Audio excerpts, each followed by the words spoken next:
Hello, welcome. My name is Henry Simon. Today I want to create a new video. Yeah, this video is about my updated web server application. Previously, in my channel, later you can see, I already create a table that can manage my web page. But today I've upgraded to using an Angular grid. Before I just use a regular table. And the framework I built it using C#.NET. The framework is MVC, so it becomes modular, easier to manage. Okay, let's begin. First, let's open my URL. For this sample, I use a specific URL to go directly because if you go to the default, it will go to login and other page first. Okay, let's open it. Okay, this is my default page. In here there is a two frame. In the left frame you can see the list of the menu that I have, and in the right you can see the content of it. So we go first in the first one is the master table.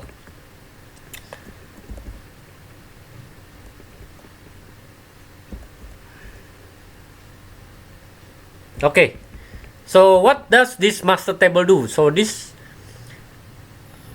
maybe I just show you the Angular feature first. This Angular feature is very cool. You can use filter in the client. You can see, let's say, email. So this is in the client JavaScript feature. You can also order by this one. You can also order by this one. Then you can order by this one.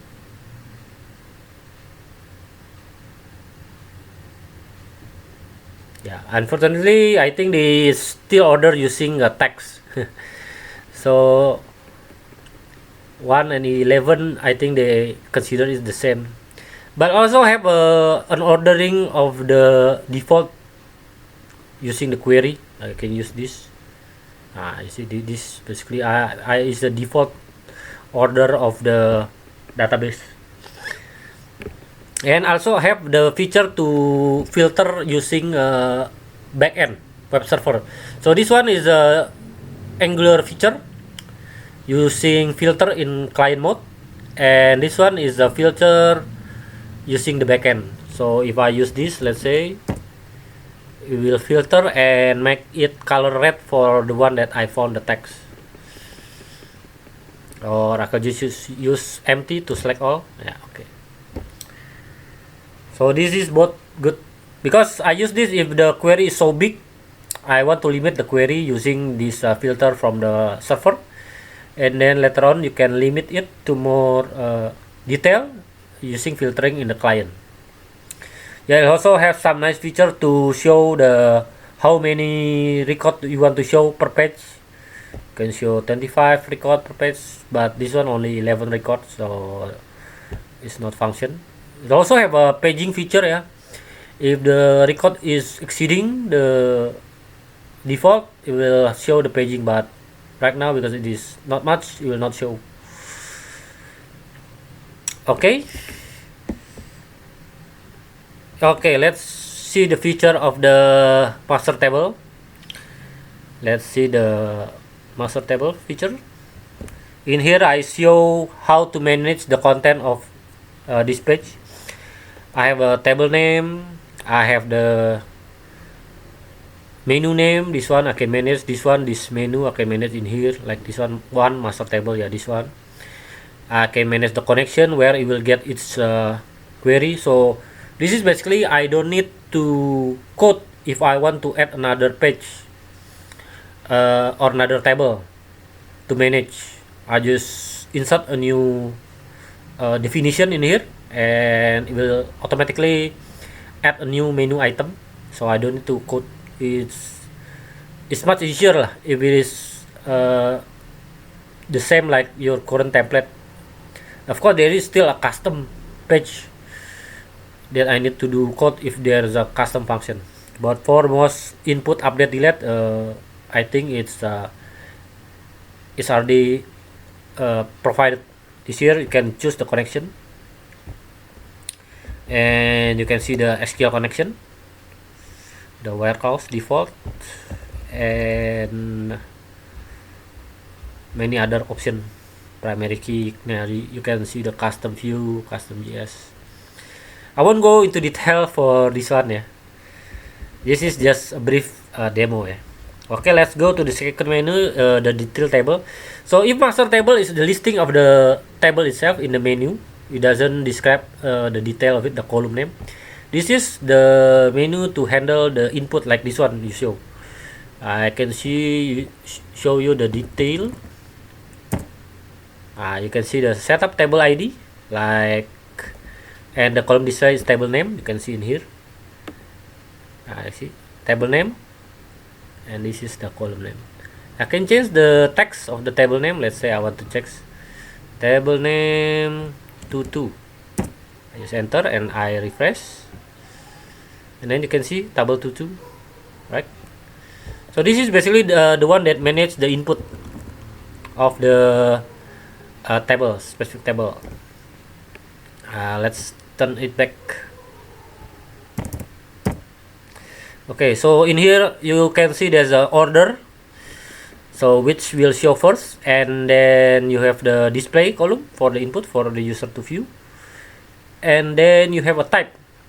You have a select box, text box, number. For number, it will only accept number. It will not accept alphabet. Let's go down to the input, so it will become more clear. This one is a type. The type, you have a date also, date time. This is, I'm using the date. I'm using the jQuery feature for the date, and the date time I'm use the Bootstrap date time picker is later I can show you the input. And I also have a file feature for uploading file, so it is make easier for uploading file. Later I will also show you this feature for file, and you can see the tooltip also for if you are being confused about what to do with this input, then you can see what it does. Okay, yeah, you can, this is the tooltip for this one that show you can input in here for each column. Okay, let's move on.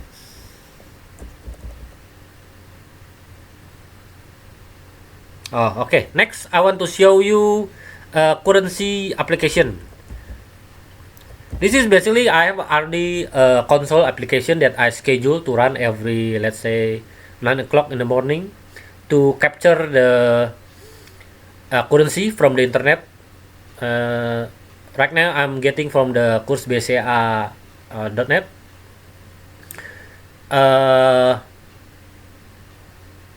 You can, I already have a other channel for it, for specific for that. This one I just show you the UI, yeah.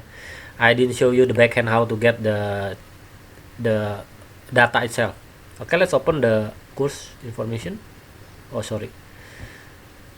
Okay, this one is very cool, yeah. This one I updated. Previously I'm using just a chart, the tabular grid. Right now I'm using a chart like this, so it's very cool. In the upper you have the chart for the last 3 months of data, this one, and in the bottom I have a tabular grid showing in the tabular, and I also have a hyperlink for this to link to where I get the data. You can open this one. I'm getting for the coursdollar.net, but I'm only getting this the BCA feature. I already have a new value for 4:50 p.m. but I haven't updated because I ran this at 9 o'clock, so you will only get this morning, the 3 January at the 7:30 value. Yeah, you can see it's going up from previous day 15 point, and the SGD is down 70 point. It's good. If you want to compare the price, how is the USD compared to the last 3 months? Yeah, it's stable lah for USD. SGD is a bit down You can see the where is the most down. I think China yen, yeah, is the most down. Also have using it doesn't start from zero, so the graphic is more nice, yeah. Okay, this is just basic currency. Let's move on. Okay, I want to show you how to manage the input.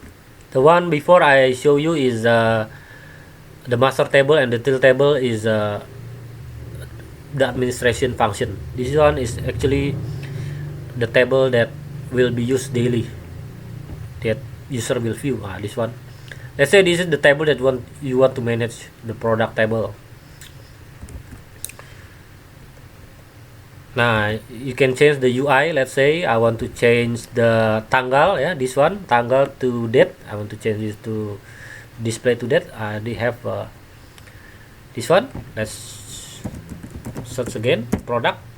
Okay, this one, tanggal.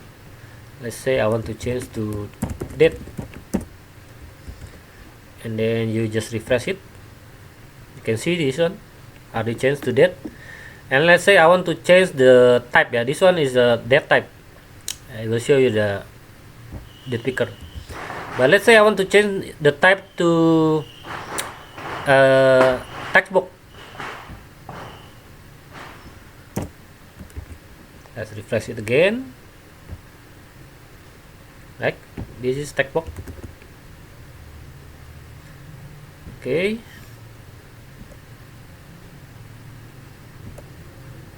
Okay, let's change it back to the previous value before we continue with the demo. This one is tanggal, this one is a date. Okay, let's refresh. Okay, let's try a demo of inserting new value.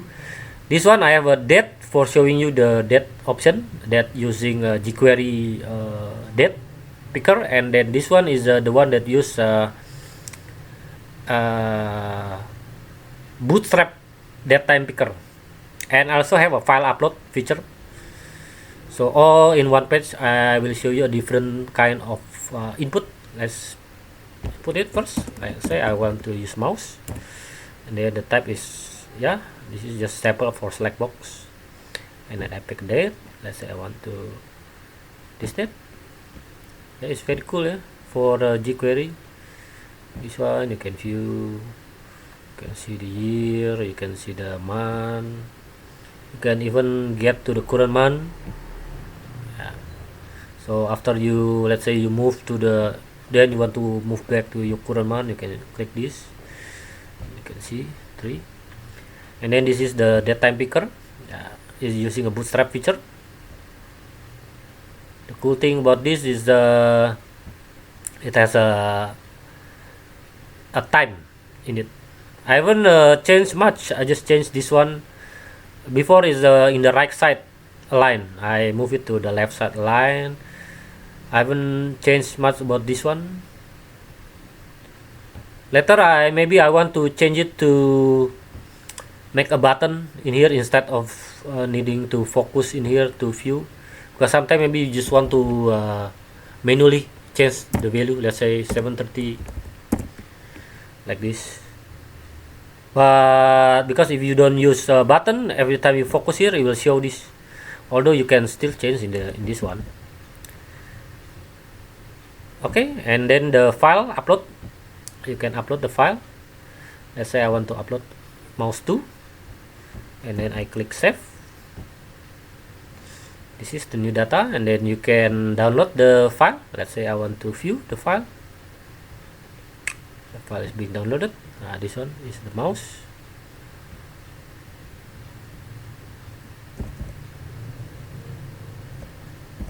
Okay, finish. This is just a simple demo of featuring how to manage my page using a master and detail table that I have upgraded to using an Angular. So this one is Angular, is more nice lah, the display. Thank you for watching from Andy Simon. Hope to see you again. Bye bye.